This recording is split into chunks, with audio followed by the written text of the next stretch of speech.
Welcome to the Co-Parenting Conversations podcast, brought to you by the Center for Divorce Education. With renowned psychologist Dr. Donald Gordon, we will delve into the complex world of co-parenting during and after divorce and separation. Join us as we explore some of the emotional, legal, and practical aspects of parental breakups, helping you navigate this transformative journey with wisdom and guidance. Whether you're currently going through a divorce, contemplating separation, or supporting a loved one in their journey, the Center for Divorce Education is here to empower you with knowledge and offer you a roadmap towards a brighter future. The information presented in this podcast is intended for educational purposes only. The presentation of this material is not intended to constitute mental health therapy or to diagnose mental health disorders. The presentation of this material is not intended to constitute legal advice. Participants are encouraged to discuss specific legal questions with a licensed attorney of their choice. Welcome back to the Co-Parenting Conversations podcast, where we provide guidance for parents navigating the challenges of co-parenting. I'm Jamie, and today we're discussing how to create holiday plans that work for both parents and, most importantly, for the children. The holiday season can be a time of joy, but for families going through divorce or separation, it can also be a time of stress. So our goal today is to help families find harmony by planning ahead and reducing conflict. We have Chelsea here today, who will share tips for organizing holiday parenting plans, and Dr. Dawn, a child psychologist and co-parenting expert, who will provide insights on how holiday changes affect children emotionally. We'll also be referencing resources from the Center for Divorce Education, specifically Children in Between online course, which helps families manage conflicts and build effective co-parenting strategies. So let's start by hearing from Chelsea, who will give us some practical tips for holiday co-parenting plans. When parents separate, it's critical to plan ahead for holidays. Many people don't realize just how important it is to have these plans clearly laid out in your parenting agreement. Whether you alternate years, split the day, or have one parent host certain holidays each year, the key is clear communication. If possible, plan months in advance, not just days before the holidays. This reduces misunderstandings and stress for everyone involved. It's worth noting that about 60% of all separations involve children. Every year, 1 million children experience their parents' breakup. That's why careful planning is so crucial. It's about minimizing disruption in children's lives. Listeners can actually visit divorce-education.com/resources and find a template for a parenting plan. There are hundreds of ideas for organizing the holidays in two homes. Stay reasonable and be sure to prioritize this portion of your plan. And I cannot emphasize this enough. Focus on the quality of your child's experience.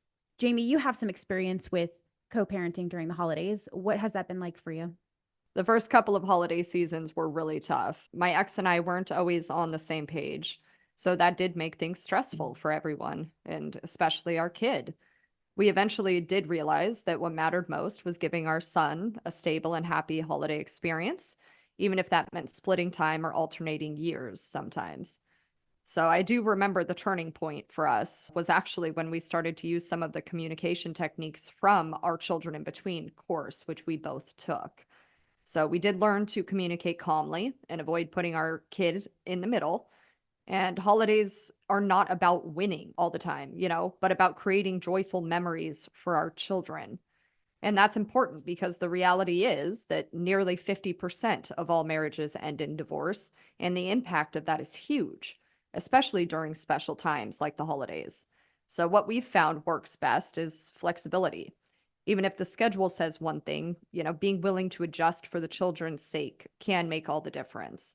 My son's dad and I have an agreement where I have my son on Christmas Eve and his dad gets him on Christmas, mostly because I grew up celebrating on Christmas Eve anyway, so it just worked out that way.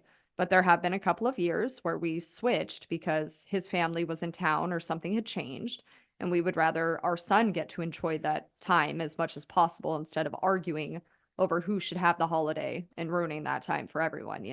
Yeah, that's a great way to put it. Instead of fighting over the time, make sure that you're just thinking about what might be the most enjoyable for the child and compromise when possible. Let's go ahead and bring on Dr. Dawn to help us understand the emotional impact these holiday transitions can have on children. Dr. Dawn? One of the big factors is greater anxiety and stress. The holidays often bring anxiety and stress with them, as all of us have experienced, and they don't live up to our expectations quite often. And so people are expecting a lot about get-togethers like Thanksgiving, the Christmas holidays. They want things to go the way they remember them or the way they think they should be. Right. For children, they're picking up on their parents' stress and anxiety about that. And they're also having their own anxiety because they want to be with both of their parents and during these holidays because that's their tradition. Waking up, for instance, Christmas morning and going down to the tree and having mom and dad there. Mom and dad aren't there, just mom or just dad. So that's real stressful for the kids. And then they have intense loyalty conflicts that they feel like they've got to be loyal to each parent.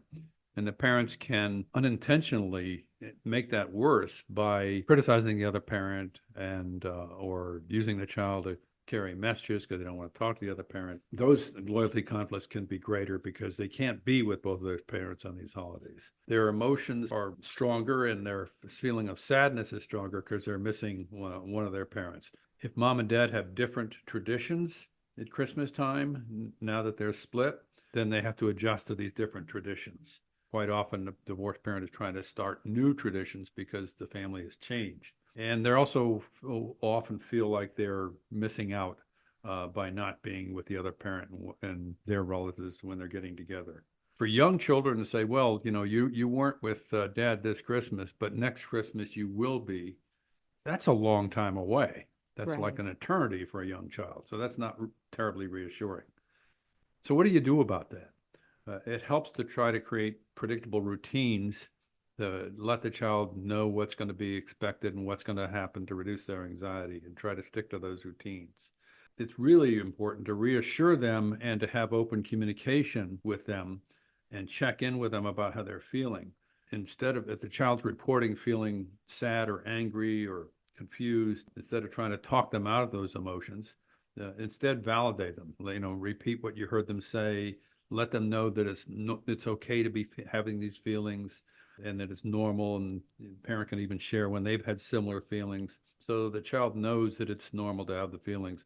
If the child can label their own feelings, there's research that shows that decreases their fight or flight response. If they can name their own feelings and they can deal with them more constructively than if they don't know what they're feeling. Right. And to, go back to parenting plans, that is part of the reason that they do help, is to make sure that there is a plan in place for holidays so that the children kind of know what to expect. That doesn't mean that it's permanent or that you can't have flexibility with those plans. Thank you so much, Dr. Dawn. So also to recap, setting clear and flexible holiday plans is essential for avoiding conflict. And communicating effectively with your co-parent is key. And prioritizing your children's emotional needs will help the holiday season be more joyful for everyone. And whether you're a parent or a family law professional, there are many resources out there to help support you. And in fact, last year we did do a podcast episode on the co-parenting during the holidays as well. So you can check that out on our YouTube, Spotify, or website if you're interested in preparing yourself even more for the upcoming holidays.